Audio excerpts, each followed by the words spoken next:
What if one reckless night changed your life forever?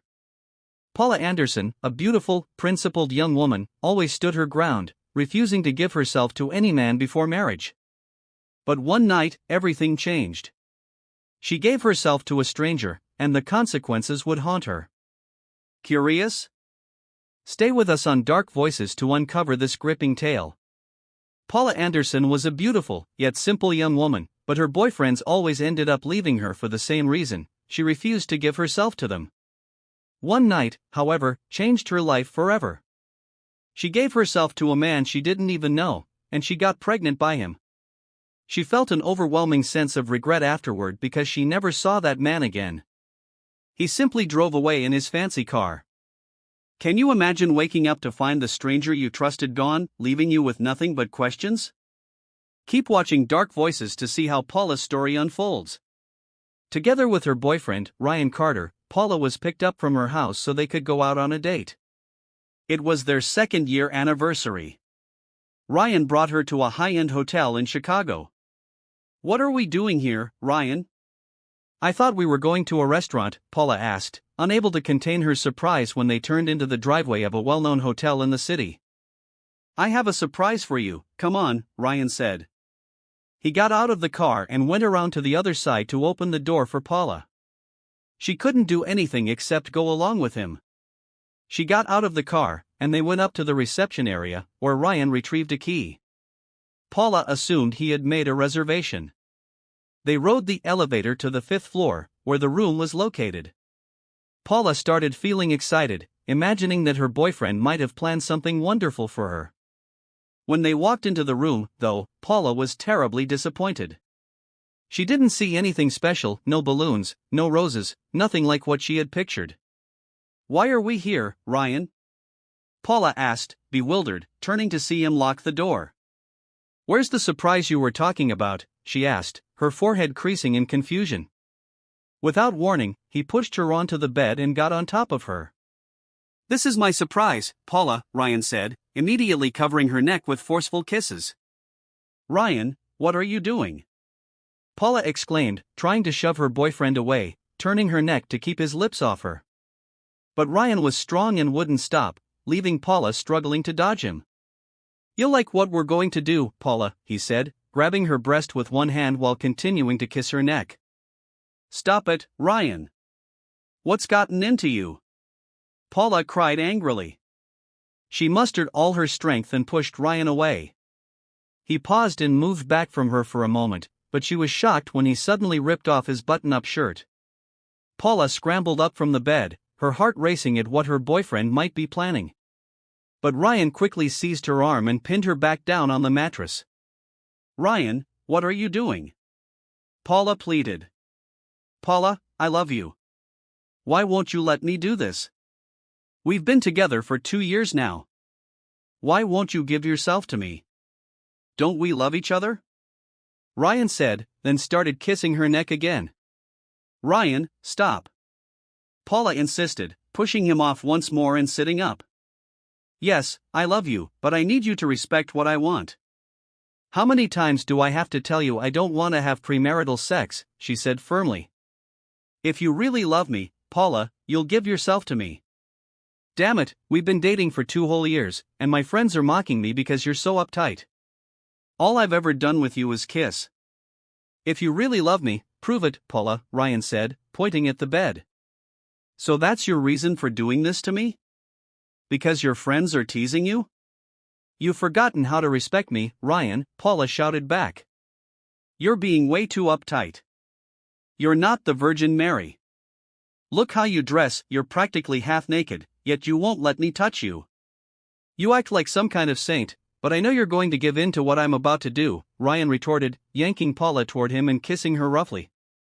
He forcefully pushed her skirt up, touched her thigh, and then grabbed hold of her underwear as if about to pull it down. Suddenly, a sharp slap rang out. A resounding slap landed on Ryan Carter's cheek. He froze, shocked by how strong it was. It even made his face turn sharply to the side. "You pervert! How could you do this to me, Ryan?" Paula Anderson declared angrily as she fixed her skirt, which had hiked up because of what Ryan had done. "Wait, Paula," Ryan began, sounding as if he'd finally come to his senses. He took a step closer to Paula.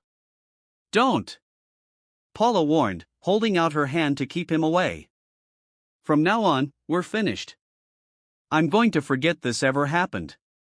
You know I could press charges against you for rape because of what you just did, but I won't do it." "Don't ever show your face in front of me again," Paula said firmly.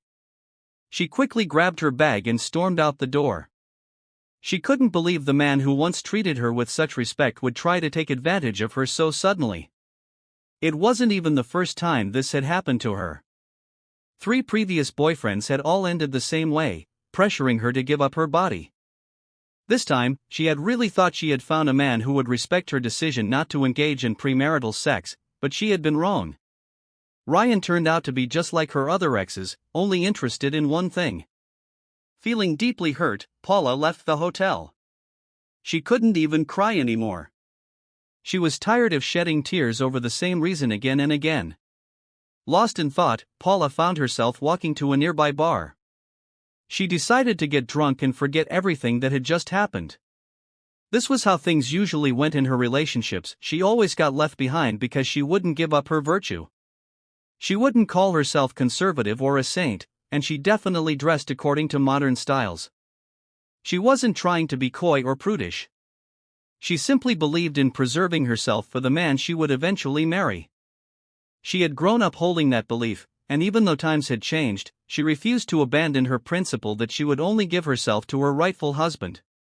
"Waiter, another tequila, please," she muttered. By this time, she was almost cross-eyed from drinking so much. She could hardly even see the waiter clearly. She had lost track of how many tequila shots she'd had, and she wasn't used to drinking at all. "You can't have another shot, miss.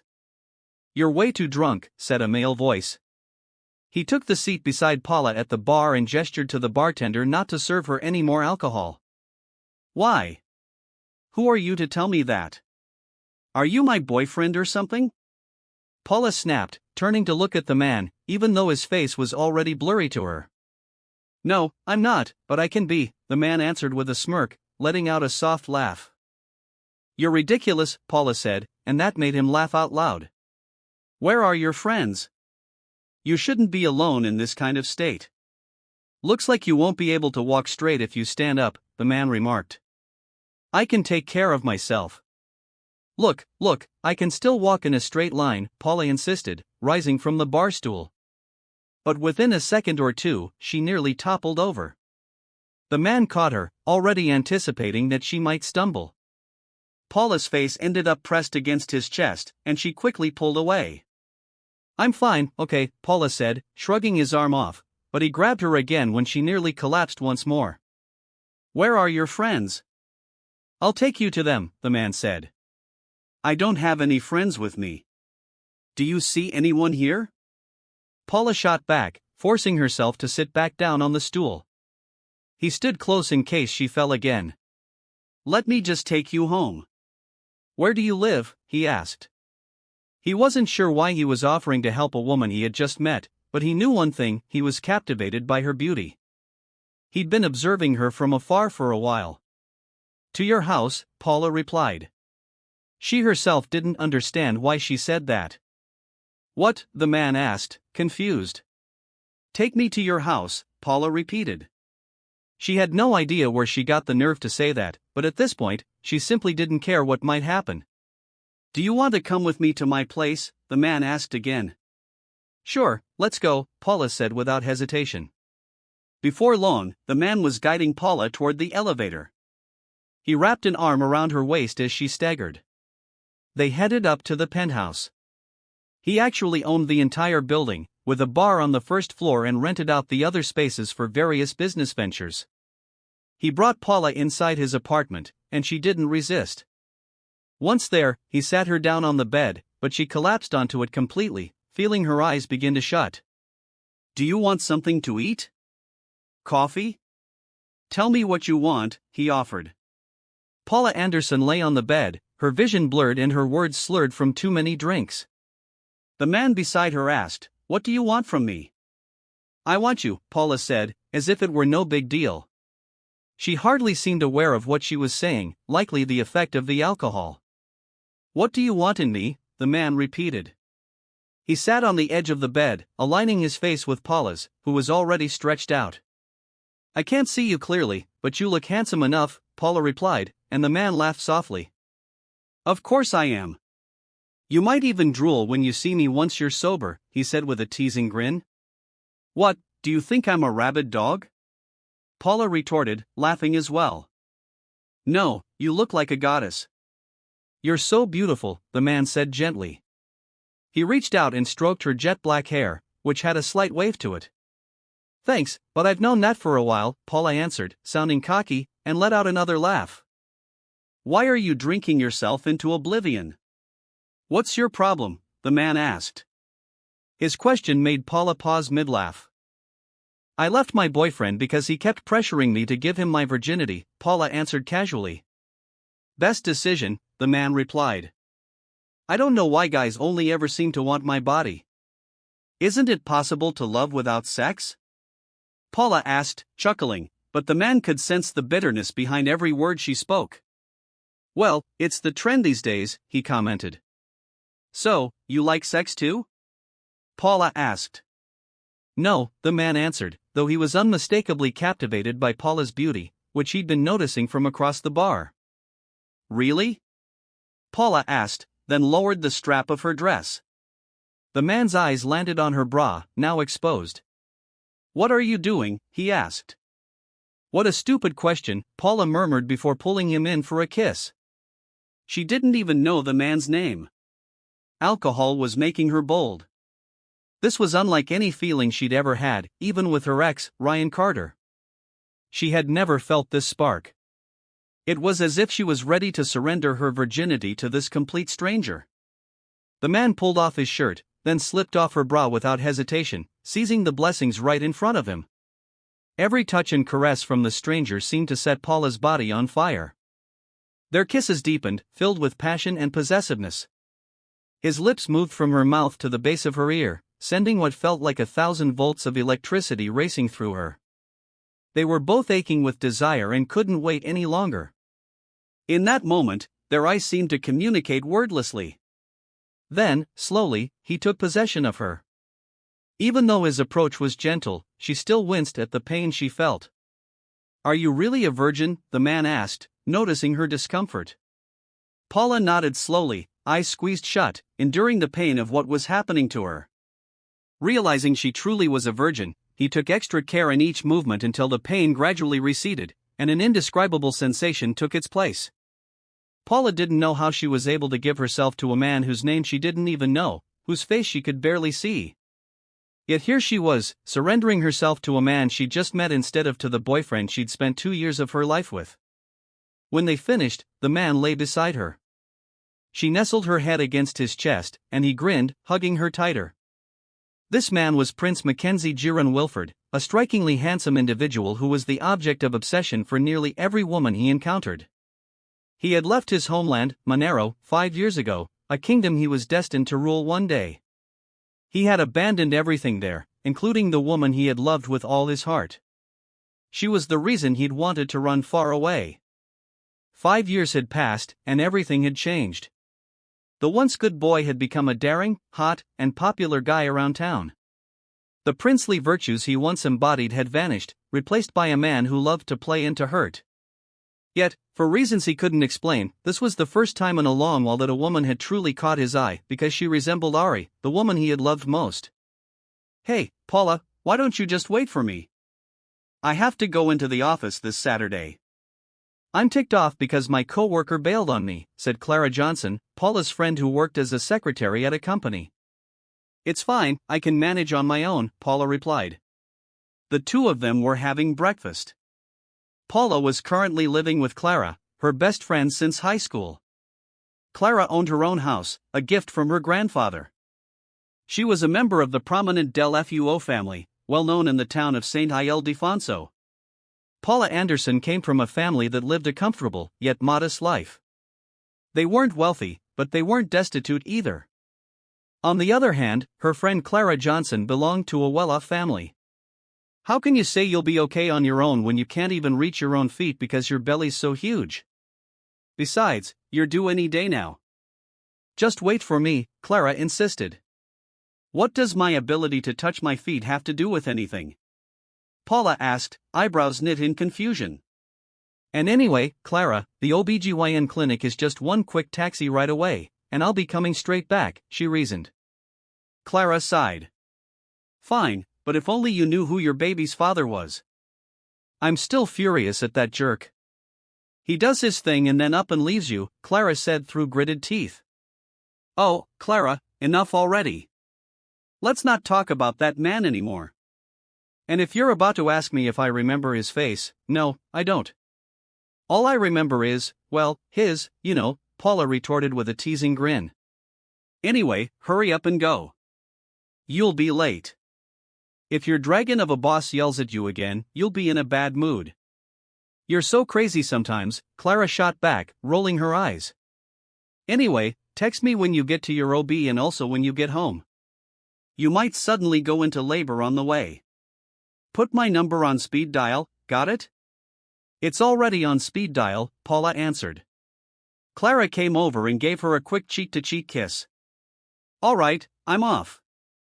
Maybe I'll be back by noon. I won't be at the office long, Clara said. Okay, go on. Be careful, Paula called after her. Clara finally stepped out of the house, leaving Paula alone. Paula slowly cleared their breakfast dishes and placed them in the sink. She moved carefully because of her large belly. She was nearly 9 months pregnant, and it weighed her down. It had been almost 9 months since that nightmare of a night when she had a one-night stand with a man she didn't know, never even got his name, and couldn't recall his face. She remembered waking up alone in some unknown place, alone in the bed with no trace of anyone else. She had never tried to learn his identity in the weeks that followed. Only 2 months later, when she learned she was pregnant, did she attempt to go back to the bar where she'd met him, only to find that the place was shut down by its owner. She had no leads and not even a name or physical description to go on. That was when Paula truly lost hope. Her parents were furious because she couldn't present the father of her child. They were also disappointed to learn that Ryan, the boyfriend she'd been with for so long, was not the father. They disowned her and told her never to return home until she had the baby's father in tow. That was how she ended up living with her friend Clara for the past few months. Paula tried working online gigs so she could contribute to expenses. She had some savings set aside for her delivery, thanks to her previous job as a flight attendant for Montello Airlines. Once she got pregnant, she had to resign from that job right away. After washing the dishes, Paula took a shower. She had her weekly OBGYN visit every Saturday, and Clara usually accompanied her, but Clara had to go into work this time. When Paula arrived at her doctor's office, Dr. Rainses immediately performed an ultrasound to check on her baby's condition. Everything looks good, Paula, Dr. Rainses said. Your baby is healthy, with the right weight and measurements. Just be ready, the birth is coming soon, she smiled warmly. Yes, Doc, I'm excited to finally meet my baby girl, Paula said, gazing at the monitor and watching her baby move. Why are you alone today? Where's Clara? You really shouldn't be going places alone now that you could go into labor at any time, the doctor admonished. Oh, Doc, Clara had to do something urgent at the office, so I came by myself, but I'll be going straight home after this, Paula replied. All right, if that's the case, but if you feel anything odd or experience any pain, call me immediately, Dr. Rainses said with concern. Paula nodded and offered a polite smile. After a few more instructions, she left. Meanwhile, Ken Wilford was driving back to his family's mansion. He'd stayed out all night drinking with his Uncle Angelo, who had celebrated his birthday the previous day. Uncle Angelo was the best friend of Ken's father, Ismael, back when his father still lived in the States, and his wife was the only friend of Ken's mother, Fiona. Uncle Angelo and Aunt Fiona already had 2 kids, Jackson, older than Ken by 3 years, and a younger girl named Hermine, who was 15. Ken was well aware of his parents' love story. His mother had once been his father's personal maid. But as Ken was lost in thought, a woman suddenly appeared in front of his car. He slammed on the brakes. He saw the woman clutching her belly, looking as though she was in severe pain. Ken immediately jumped out of the car to check on her. "Miss, are you all right?" Ken asked. The woman was doubled over, holding her stomach. "No, I think I'm about to give birth," she said, grabbing Ken's arm tightly. She still hadn't lifted her head. Only after a moment did Ken notice fluid streaming down the inside of her legs. "Please help me, take me to the hospital," the woman pleaded. Finally, she looked up at him, and Ken saw her face. He felt like his world stopped spinning in that moment. His ears were ringing with her voice, as if echoing from a distance, and for a second, he couldn't understand a word. After 9 long months, here she was, the face he hadn't been able to forget, the one that had haunted his thoughts and his entire being. How could Ken forget that night he spent with her, the single night of passion that had brought him back to life? He had searched for her, but he'd had to leave her sleeping in his bed early the next morning when a private aircraft arrived to pick him up and take him back to Monero, his homeland, because his younger brother, Al, had been in an accident. Ken's parents had summoned him urgently. He left so quickly that he wasn't able to say goodbye to the sleeping woman. Ken was jolted out of his memories by a sudden slap on his shoulder. It didn't really hurt, but it was enough to bring him back to reality. "Hey, you're zoning out. I know I'm gorgeous, but please, sir, just get me to the hospital. My stomach is killing me." "I can't take the pain," the woman cried, gripping his arm even tighter as she grimaced in agony. Ken hurriedly helped her into his car. As he drove, he heard every groan and moan she made from the back seat. "Is it still far, sir?" the woman, obviously in tremendous pain, asked. "Just hold on a bit." "According to the GPS, about 10 more minutes," Ken said, feeling anxious himself. He'd never been in a situation like this. Even though the air conditioning was on full blast, cold sweat trickled down his face. 10 more minutes? That's too long. "I can't stand it," she cried out again. Ken glanced at her in the rearview mirror, noticing her strained expression. Even though her face had rounded out and she'd gained weight, he couldn't possibly mistake her for anyone else. She was the very same woman he had been searching for all these months. Yet he felt a stab of pain upon seeing she was pregnant. Maybe she was married. He couldn't stop himself from asking, "You really shouldn't be out alone when you're this far along. Where's your husband?" I don't have one," she replied, her breathing labored. Ken nearly lit up with relief upon hearing that. "Why are you smiling over there?" the woman asked. Although she clearly was in too much pain to focus, she could still see him through the rearview mirror. Nothing. But how can you be pregnant if you don't have a husband?" Ken asked. "Oh, do I really have to spell it out?" she snapped. Even though she was clearly struggling and in immense pain, she let out a deep sigh, while Ken just scratched his head awkwardly. Can I at least know your name?" Ken asked, seeing a chance to finally identify her. "Paula." "Are we almost there?" she answered, her hands wrapped around her stomach. "Your full name," Ken pressed on. "Does that really matter right now?" she huffed, then, as if deciding to humor him, she continued, Paula Anderson." Ken grinned again, relieved he finally knew her name. What about your address?" "Where do you live?" he asked. "Oh, come on, you're asking me that now? Can't you see I'm in excruciating pain?" she muttered. I'm just trying to help. "The nurses at the hospital might ask me your information since I'm the one with you," Ken reasoned. Paula let out a frustrated sigh, realizing he had a point. She said, 232, Nara Street, Greywood Subdivision, St. Helena City. "Please hurry," Paula Anderson urged, and Ken Wilford took note of her address. He gripped the steering wheel tighter, stepped harder on the accelerator, and drove quickly. When they reached the hospital, nurses rushed out to help, immediately seating Paula in a wheelchair. "Sir, this is as far as you can go," one nurse said, stopping Ken at the door to the delivery room. They were about to wheel Paula inside when she suddenly spoke up. "Wait," Paula said to the nurse pushing her. Before being taken in, she turned to the man who had helped her, a man she still didn't really know. "Don't leave me," Paula pleaded, right before they wheeled her in. Ken stood there in the corridor, those last words echoing in his mind. He'd seen the fear in her eyes and felt how deeply she meant what she said. Though he hadn't answered, he stayed put, waiting outside the delivery room. A few hours later, a nurse emerged. "Sir, congratulations! Your wife just gave birth," she exclaimed happily. "Please come with me so you can see your baby girl." "But, miss, I'm not," Ken began to protest, but the nurse was already walking ahead. "I'm not the father," he mumbled under his breath. Even so, he followed her to the nursery. He was asked to put on a PPE gown for sanitation. Ken's heart pounded wildly in his chest, and he couldn't deny feeling a strange excitement, even though the baby wasn't really his. Was it? Moments later, another nurse arrived, carrying a tiny infant. "Sir, here she is, your baby girl," the nurse announced.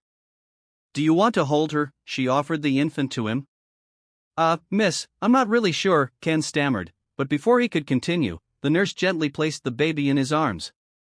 "She's adorable, sir," the nurse said with a broad smile, glancing at them both. Ken couldn't help but smile as he gazed down at the baby. She yawned slightly, and for a moment, it looked almost like a little smile. For reasons he couldn't explain, Ken felt an overwhelming urge to claim this child as his own. 2 days after Paula gave birth, the doctor discharged her from the hospital. She had delivered normally with no complications, so she was free to go home. Now she was completely focused on being a first-time mom. "Paula, what did that guy look like? Was he hot?" Clara Johnson teased while cooking breakfast. Clara had taken 3 days off from work just to help Paula, who was still sore and could barely move around.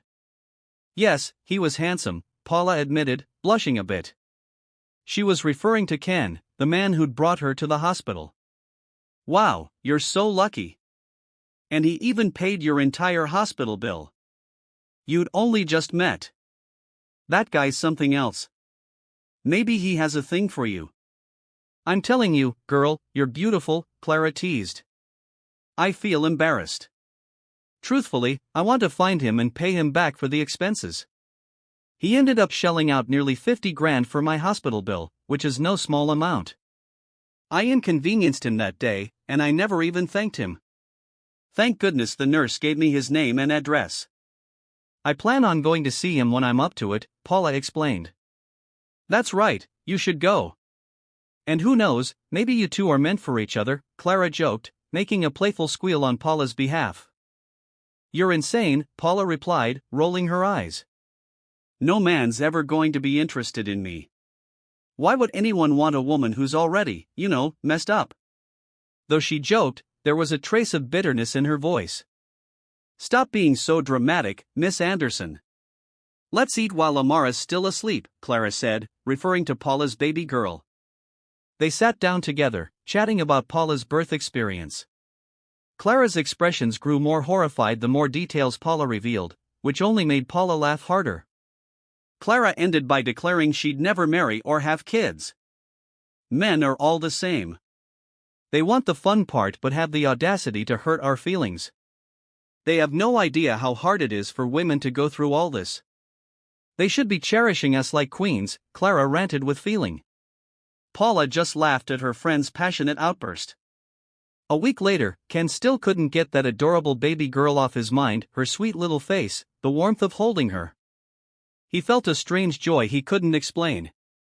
Because of these feelings, he'd gone ahead and paid Paula's hospital bill, even though he wasn't technically obligated. Something inside him compelled him to do it. Now, Ken was at the bar he owned.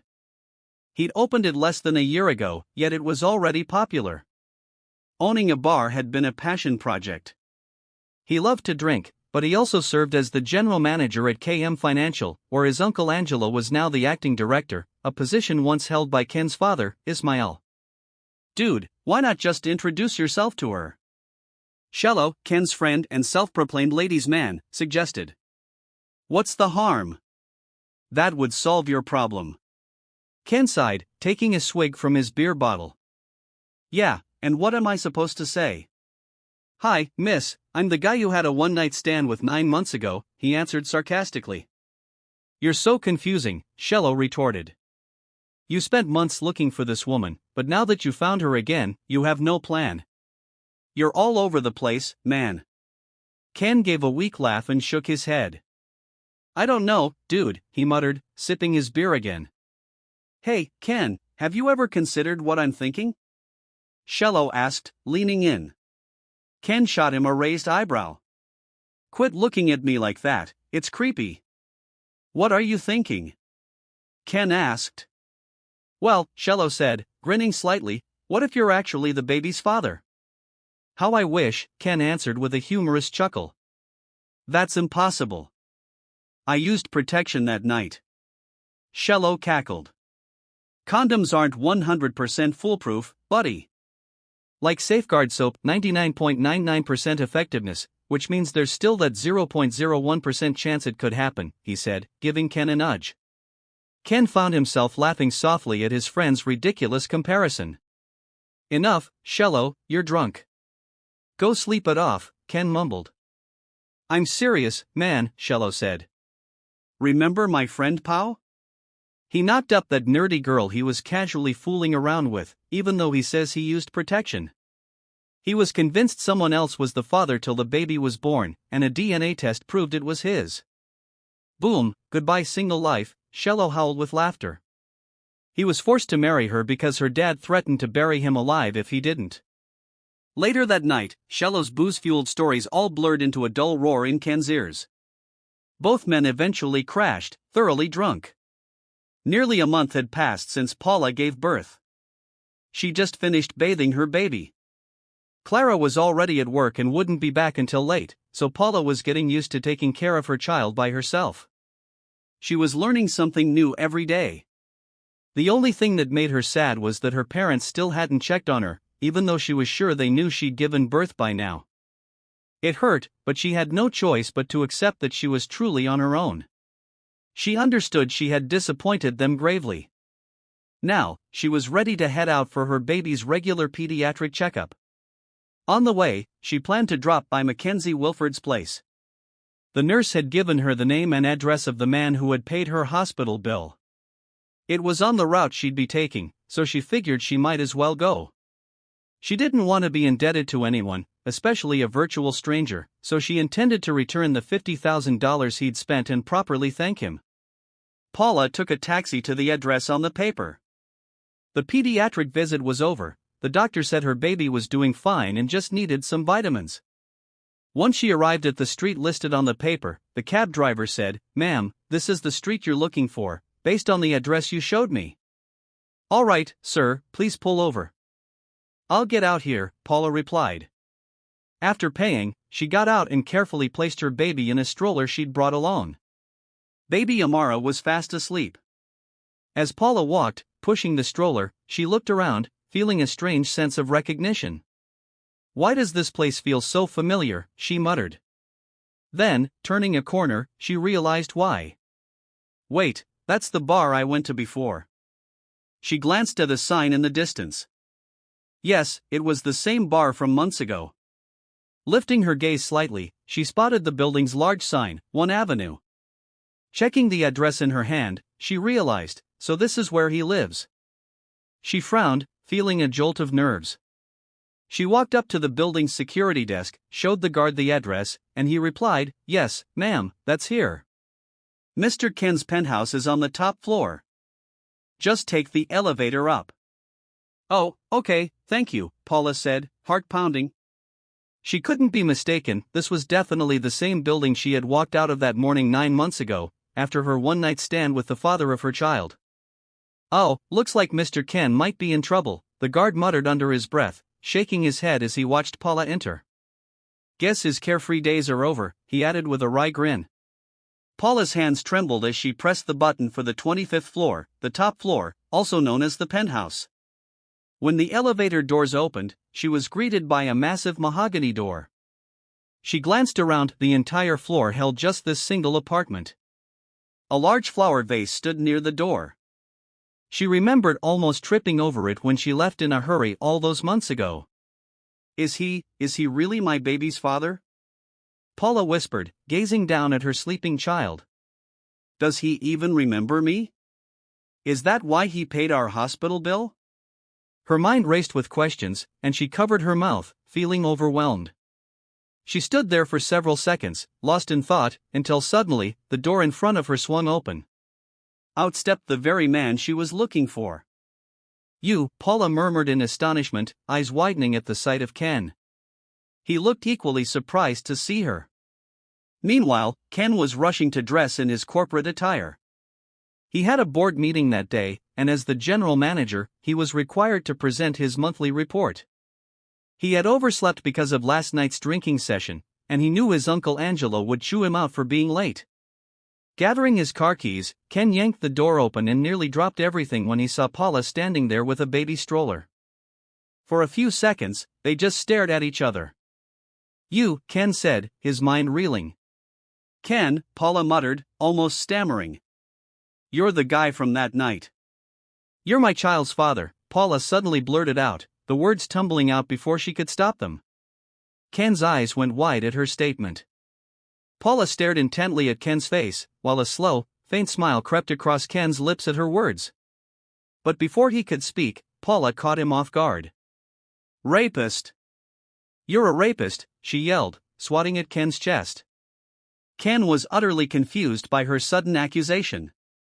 "Hey, wait a second," he said, grabbing Paula's wrists to stop her flailing. He looked her straight in the eye.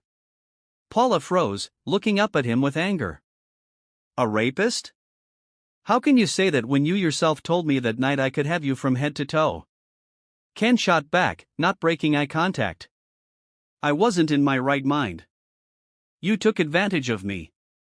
You knew I was drunk, and yet you still did something terrible," Paula fired back.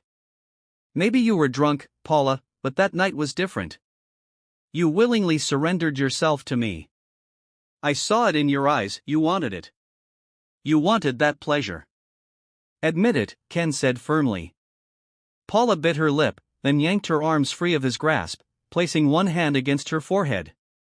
"That night was a mistake, something that should never have happened," she muttered. "So you're also saying it was a mistake that this child was born?" Ken asked, gazing down at their baby, still asleep despite their raised voices. "No, of course not," Paula snapped, glaring at him. "Let's just forget that night ever happened. I'm not going to force you to take responsibility if that's what you're worried about. We can live without you," she declared defiantly. "What if I told you I do want to take responsibility? I want to be the father of our child." "You can't stop me," Ken Wilford spoke with unflinching resolve, looking straight into Paula Anderson's eyes. Paula couldn't believe what she was hearing. She had expected him to reject her, maybe hand her a large sum of money to make her disappear, but she'd been wrong.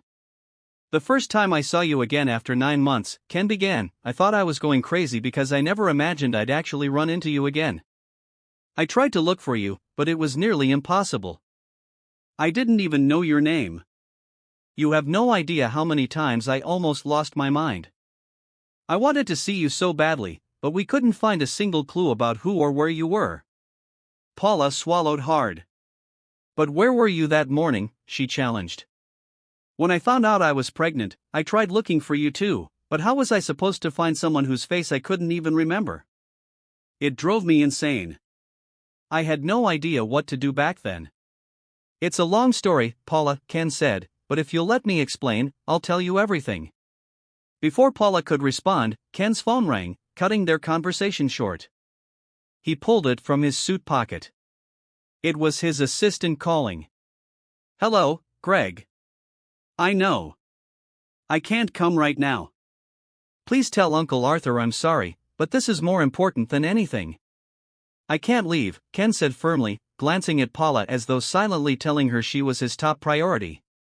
Then he ended the call and turned back to her. "Come inside, let's talk." Paula stepped into Ken's place, and they sat down on the sofa. Baby Amara was in front of them, both sleeping peacefully in her car seat. Ken wanted so badly to hold his daughter, but he didn't want to disturb her nap. "She looks so lovely," Ken remarked, eyes fixed on his sleeping daughter. Paula noticed the pure joy on his face as he gazed at their child. "I've thought about coming to you so many times," he went on, "but I never had the nerve, especially since I wasn't sure I was the father." Paula frowned. Didn't you know? I thought that's why you covered our hospital bill, she said, confused. No, I didn't know, Ken admitted honestly. When I saw you were pregnant, I felt like the world came crashing down on me. He lifted his eyes to meet Paula's. But now that I know I'm really the baby's father, he paused, emotion brimming in his voice, what I feel is beyond anything I've ever experienced. I'm so happy. The first time I held her, I fell in love. I've never felt so much love until I saw that little human. He reached out, and Amara's tiny hand curled around his finger. Let's get married, Ken blurted out. He turned back toward Paula. Her eyes went wide. Huh? Married? She asked in disbelief. Yes, Ken answered shortly, smiling at her. Are you out of your mind? You don't have to do this. Besides, we don't even love each other. We only spent one night together, and we barely know each other. Paula's face showed obvious protest. Then I'll make you fall in love with me, Ken replied. You're really losing it, Paula shot back. Do you even hear yourself? You act like marriage is no big deal. Marriage only becomes complicated if you're already married to someone else, Ken said, shrugging. As long as you're single, everything's simpler. Paula's brow furrowed. She couldn't deny he had a point. Why are you saying all this? She asked. To make everything right, Paula. I don't want my child growing up without a father, and I especially don't want her to be labeled illegitimate because we aren't married. Paula sighed heavily. She had only intended to return the money Ken spent and thank him, never imagining they'd end up discussing marriage. I'll think about it, Paula managed to say, swallowing hard. There's nothing to think about, Ken teased her with a cocky grin. Paula's face twisted at his arrogance, though she couldn't deny how handsome he was. I'll take you home, Ken offered, realizing he wouldn't take no for an answer. Paula agreed. On the way, however, Ken pulled into a steakhouse. The steak here is really good, Ken said once they were seated. While Paula studied the menu, her mouth began to water. She wouldn't admit it, but she was starving. Breastfeeding Amara took a lot of energy. Now the baby slept quietly beside them in her carrier. Paula told the waiter her order, and Ken requested the same for himself. Throughout the meal, Paula felt unsettled by the way Ken kept looking at her. It gave her butterflies she'd never felt before. She tried to ignore it and focus on eating. Tell me about yourself, Paula, Ken said at one point. Paula stopped mid-bite. What would interest you? She replied coolly. Why are you acting so aloof? The last time we were together, you were sweet and soft-spoken, Ken teased, grinning as though recalling that night. Paula nearly choked on her own saliva, instantly catching his meaning. She glared at him, then went back to her meal. They didn't speak for the rest of lunch. Ken settled the bill, and they left. He finally drove her home. When Paula got inside, she was greeted by her friend Clara Johnson, who gasped when she heard the story.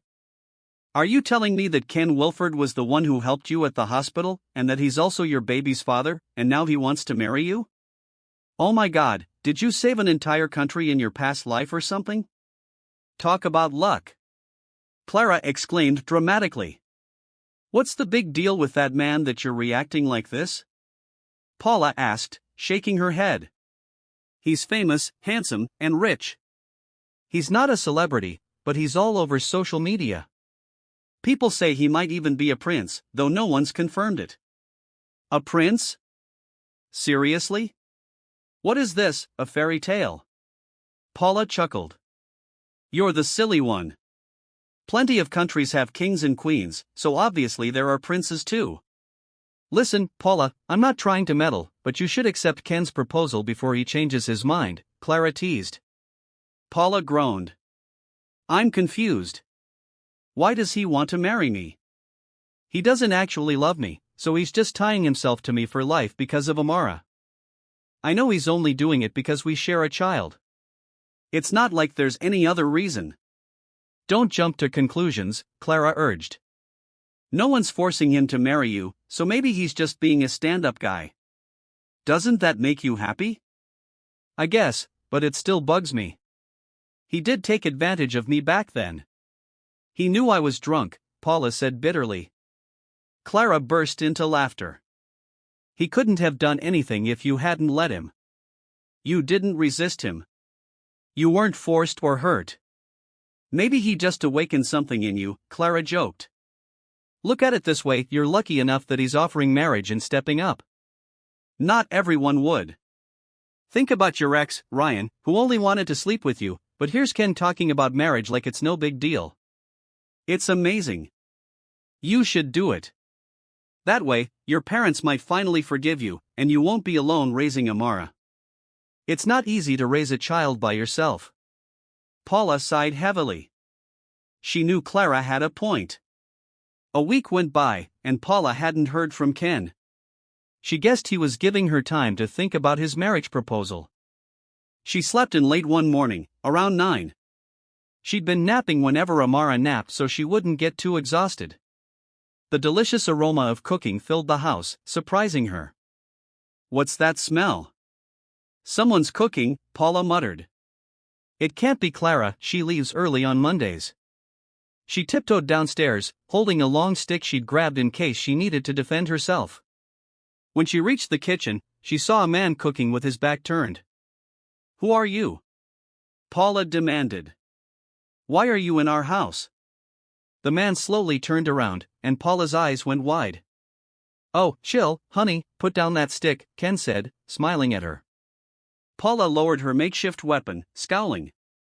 Ken, what are you doing here, and how did you get in? Clara let me in, he replied, brandishing his spatula. Judging from the sizzling sound, he was frying bacon. Paula felt her cheeks warm. The smell of bacon mixed with Ken's aftershave was intoxicating. She tried to push away the fluttery feeling in her stomach. Stop calling me honey, she snapped. There's nothing going on between us. Ken's face fell into a mock frown. He took off the apron and draped it over a chair, then walked slowly toward her, a playful grin curving his lips. Paula felt rooted to the spot, catching a whiff of the same cologne she remembered from that night. Ken gently placed his palms on her cheeks, sliding them down to her jaw. Don't you know that the moment you gave yourself to me, you became mine, Paula? Ken said in a low, serious tone. Their gazes locked. Paula's heart pounded as though thousands of butterflies had been let loose inside her. She couldn't move. Now, honey, Ken continued, have you picked a date for our wedding? Her eyebrows arched in confusion. She told him she needed time to think, and now he was asking when she wanted to get married. Ken was sweating nervously as he sat next to Paula in her parents' living room. In front of them were her father, Alexander Anderson, her mother, Mary Anderson, and her older brother, Jeremy Anderson. After a lot of back and forth, Ken had convinced Paula to marry him, so he was here to formally ask for her hand. But he couldn't escape the piercing stares from Paula's dad and brother. Alexander especially looked like he wanted to throttle Ken. So, why are you only showing up now, young man? Mr. Anderson demanded. You just suddenly grew a backbone? Took you long enough, he snapped. Dad, please calm down, Paula said, trying to soothe him. Stay out of it, Paula, he retorted, and Paula fell silent. Meanwhile, Mrs. Mary Anderson sat with wide eyes, seemingly enthralled by Ken's good looks. Her brother Jeremy looked ready to punch Ken at any moment. Ken, terrified of Paula's father, got down on his knees before he knew what he was doing. Everyone gasped. Sir, I'm really sorry. I'm ready to take responsibility for your daughter. I want to marry her as soon as possible, Ken said earnestly. He thought this would be simpler, but from the moment he arrived, Mr. Anderson's icy glare had made him feel like he was walking into his own execution. Ken, get up, you don't have to do that, Paula urged, trying to pull him back to the couch, but Ken remained on his knees. I know you've been waiting for me to show up, he addressed Mr. Anderson directly, but because of certain circumstances, I couldn't come forward sooner. Please forgive Paula and welcome her back as your daughter. We're going to be married. Sit. I'm not comfortable talking to a kneeling man, Alexander said sternly. Ken quickly returned to his seat, feeling his heart hammer in his chest. If you're here to ask for my daughter's hand in marriage, why didn't you bring your own parents along? Do they even know about this? Mr. Anderson continued. Ken nodded. They do, sir. I have their blessing, but they can't get here right away. They have important matters to handle. They'll fly in on our actual wedding day, along with the rest of my family. Why not before the wedding? Mr. Anderson persisted, brows knitting. I'd like to speak with them beforehand, or are they simply uninterested in my daughter? It's not that, Ken answered, trying to steady his voice. My parents have a lot of obligations, and they can't leave their country for an extended period. Mr. Anderson let out a laugh, surprising everyone. Are you making fun of us? Who on earth is so busy they can't attend their own son's wedding? Are they kings and queens or something? He scoffed. Because if that were the case, maybe I'd understand. Ken cleared his throat. That's exactly right, sir. My parents are the king and queen of Monero, so they really can't leave on a whim. They can't be gone too long. At that, Mr. Anderson, who'd been laughing, choked on his own saliva. Mrs. Anderson nearly spat out the bread she was nibbling. Jeremy's eyes bulged in disbelief, and Paula nearly sprayed her juice everywhere. What did you say? Mr. Anderson spluttered, eyes wide. They're the king and queen of Monero, so, technically, yes, I'm a prince. They can't just leave their duties. From behind Mr. and Mrs. Anderson, Clara suddenly emerged, holding baby Amara. She'd been taking care of the baby so the family could talk in private. So it's true? You really are a prince? Clara exclaimed. Yes, Ken admitted, but please, I hope no one else finds out about that. I want a quiet life with my family. He glanced meaningfully at Paula, whose jaw was still hanging open. Mr. Anderson could only nod, trying to process this shocking revelation. Later, when Paula and Ken were alone in the living room, her parents and brother were fussing over baby Amara. It turned out her parents had never truly abandoned her. Clara admitted they often asked about Paula and even sent baby gifts through Clara. Why didn't you tell me you're a prince? Paula demanded once they had some privacy. It doesn't matter, Ken said simply. Here in the States, I'm not a prince. But your family is so prestigious. They're not just any nobility, they're literally a king and queen. Won't it be a huge scandal for them if you marry me? You don't have to do this, Paula continued. Ken took her hands in his.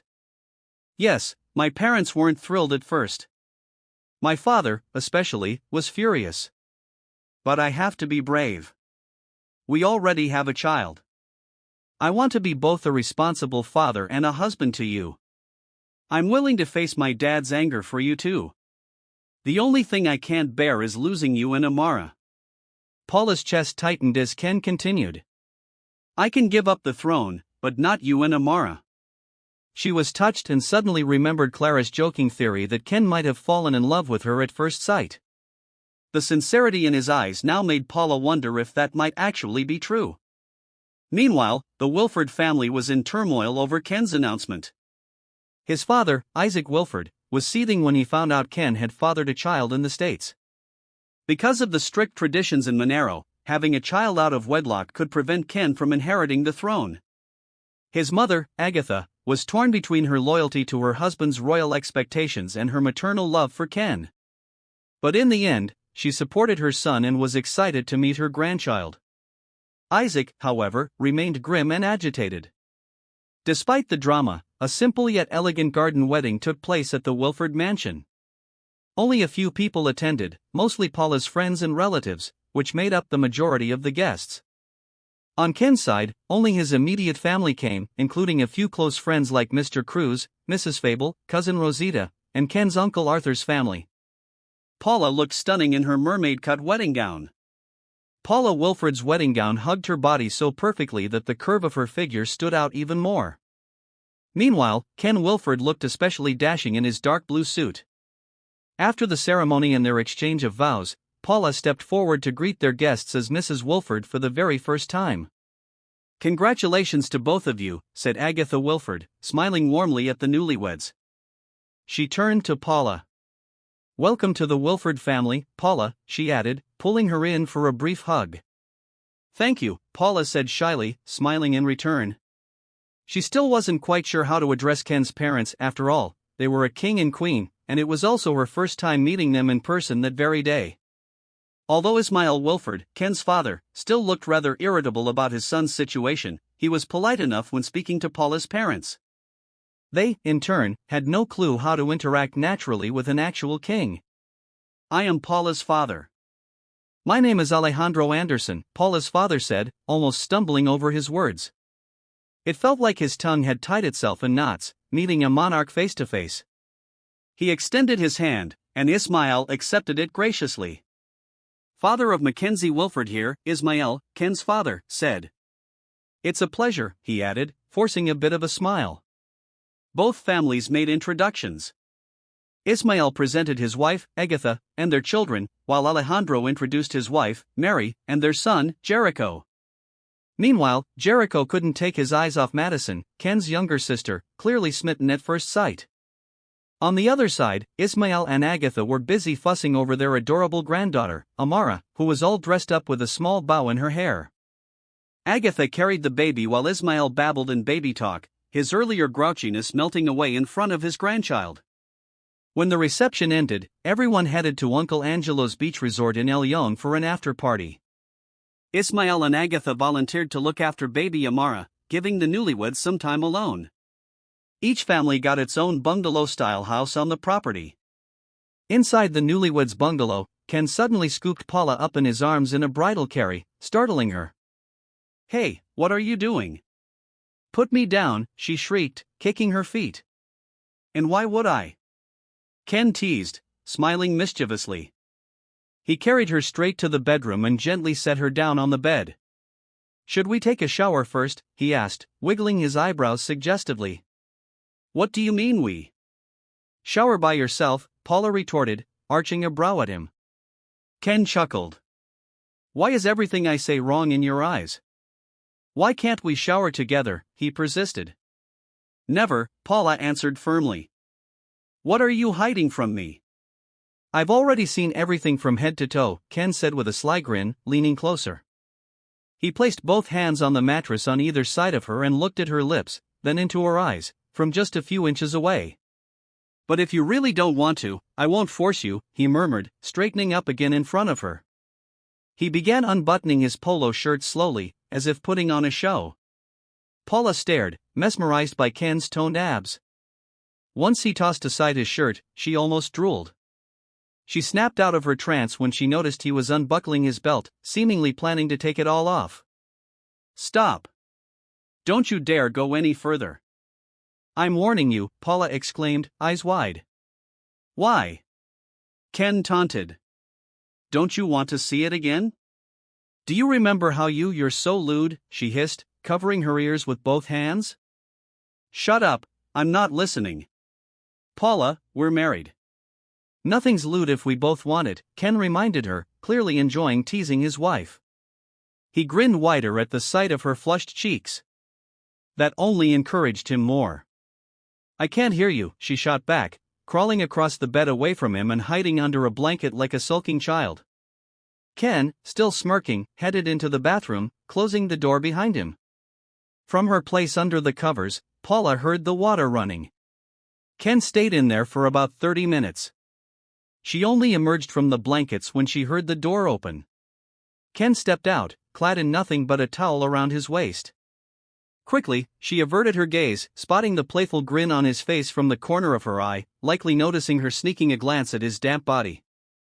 "You sure took a while." "I've been itching to change out of this gown," Paula grumbled, heading for the bathroom. Ken quipped, "Why bother going in there to change? You can just do it here in front of me." "In your dreams," Paula retorted hotly. "I don't have to dream," Ken murmured. "You're already within my reach."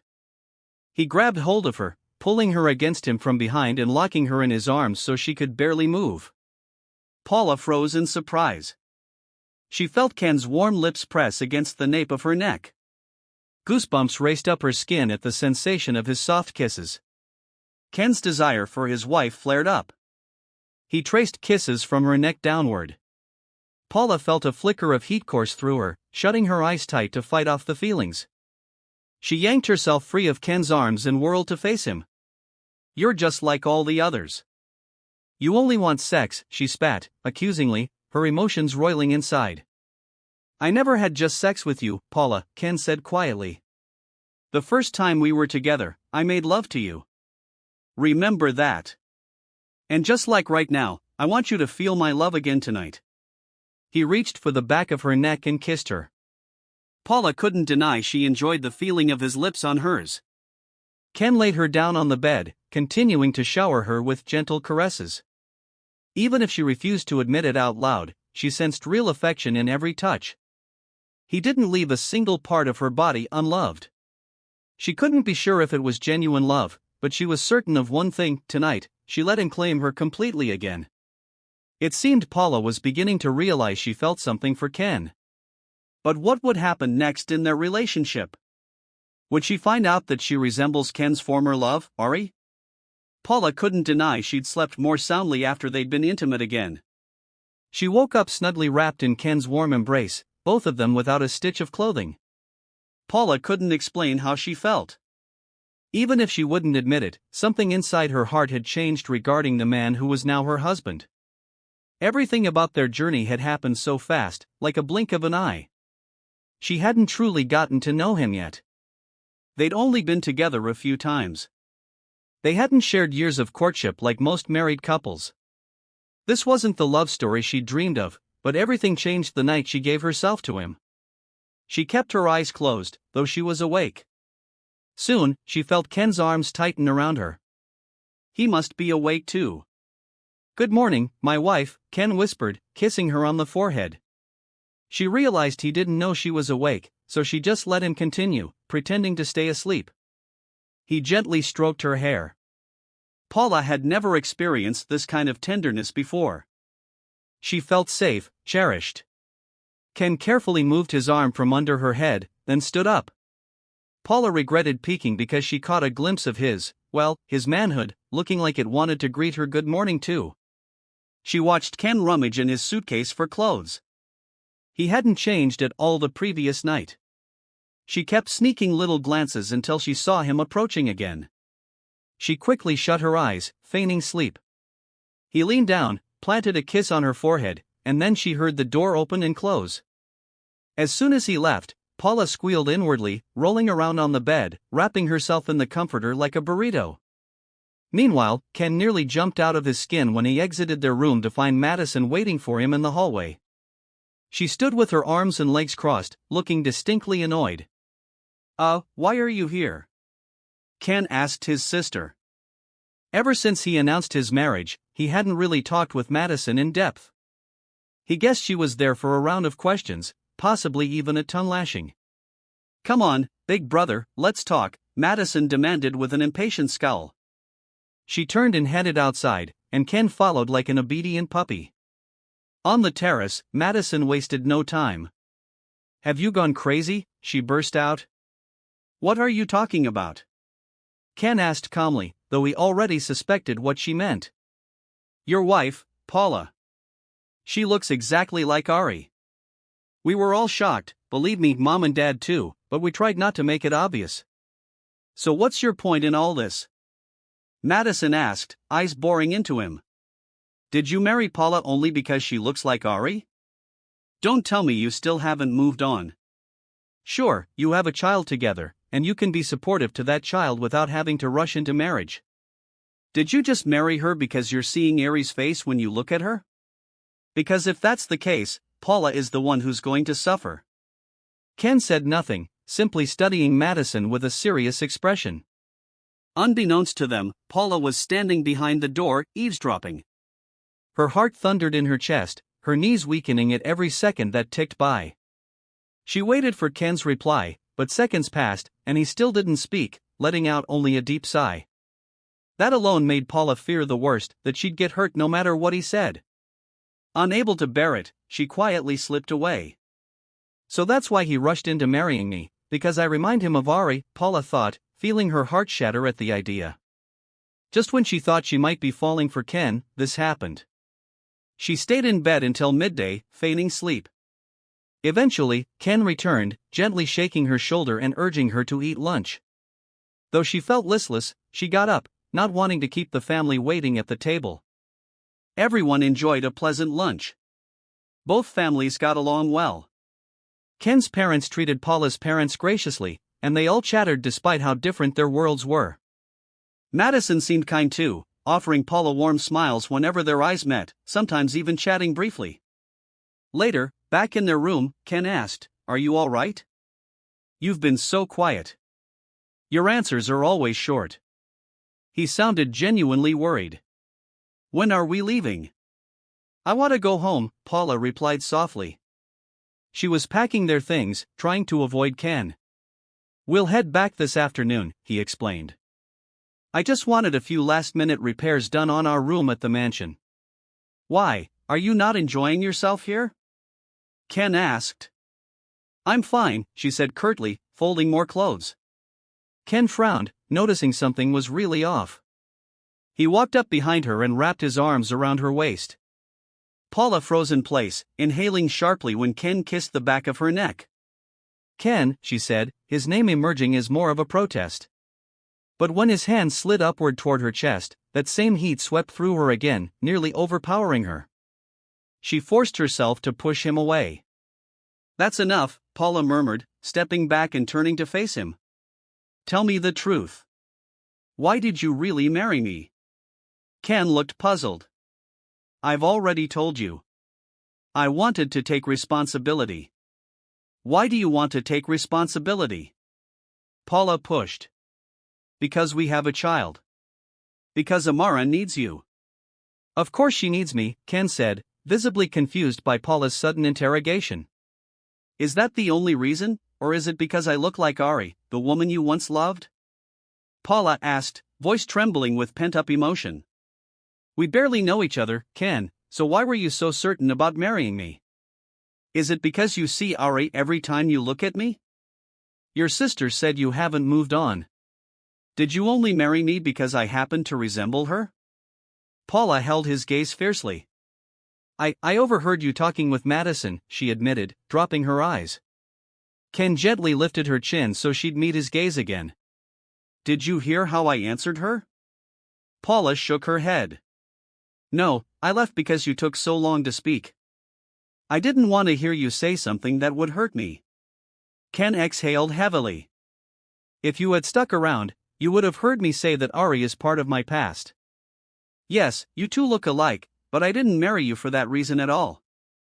The difference lies in your eyes, Paula, those eyes that made me feel like I was drowning the very first time I looked at you, eyes that spoke 1,000 words. There's something in them I can't quite explain. I felt connected to you from the start, and after that one night, I couldn't get you out of my head. I wanted you, everything about you. I don't know if it's love at first sight, but my soul feels linked to yours. And to be honest, I fell for you even before I knew you were pregnant with our child. I wanted to take responsibility, yes, but not just because of our baby. I wanted to get to know you. I want to spend my life with you. Let's keep discovering each other forever. I'll never get tired of learning who you are. That's why I married you, because I already cared about you." Paula felt tears burning at the corners of her eyes, and she let them fall. Ken pulled her into a tight hug. "We have a lifetime to figure each other out," Ken murmured. "So don't say we don't know each other yet. It's exactly why I married you, so we can learn together." 3 years later, Ken and Paula were living happily in the Philippines. They'd bought a house of their own, building a new life together. As Ken had promised, they discovered so many differences between them, but also so many things that brought them closer. Their love had only grown deeper over time. Now, they had just arrived at the Monero Palace for Christmas and New Year, as they spent the holidays there each year so Amara could see her grandparents. Paula's entire family came too, her parents and brothers first time visiting the Wilford Palace. They were in awe, just as Paula had been her first time, marveling at the grandeur that seemed straight out of a movie. Ismael and Agatha greeted them at the mansion's grand entrance, showering little Amara with kisses. Everyone exchanged cheerful hellos. Agatha and Mary began excitedly chatting as soon as they saw each other, while the men talked and laughed about family matters over a meal in the large dining hall. You could tell how happy everyone was. Partway through the gathering, Agatha turned to her son. "Ken, did your sister mention bringing her boyfriend for Christmas? She said she wanted to introduce him to us." Ismail's expression darkened a little upon hearing the word boyfriend. He knew Madison had mentioned bringing someone, but he wasn't thrilled about it. "Boyfriend?" Ken repeated, raising an eyebrow. "She hasn't said a word to me about that. And she's too young." "She may live on her own, but she's still a kid at heart," Ken grumbled. "Honestly, the two of you," Agatha said, eyeing her husband and son. "Do you want Madison to become an old maid?" "She's your twin sister, Ken, which means she's 28, same as you." "You really think she's too young?" "Whatever," Ismail muttered. "I still don't like the idea of her having a boyfriend." Agatha just shook her head and rolled her eyes. Ismail had always treated Madison like his baby girl since she was the only daughter in the family. He didn't want her dating at all, though he'd reluctantly said yes so she wouldn't hate him forever. Deep down, though, he wished he didn't have to meet her boyfriend. Christmas Day arrived. Ismail stood in the foyer, his face lighting up when Madison appeared alone. "Oh, why isn't your boyfriend with you?" "I was excited to meet him," he said in a sugary tone, though inside he was celebrating. Madison frowned. "Please don't ask, Dad. We broke up." Ismail's grin nearly reached his ears, though he tried to adopt a sympathetic look. "Oh, sweetie, I'm sorry. If that's the case, maybe you weren't meant for each other." He reached out to pat her shoulder. Madison ignored him and went straight to Agatha, tears pooling in her eyes. Seeing Madison cry broke Ismail's heart, but he also felt conflicted relief that the boyfriend was out of the picture. Across the room, Jericho was practically over the moon, learning Madison's boyfriend was no longer in the picture. He gazed at her like a lovesick puppy as she passed out presents to everyone in front of the giant Christmas tree. "For you, Jericho," Madison said, handing him a gift. "Wow, really?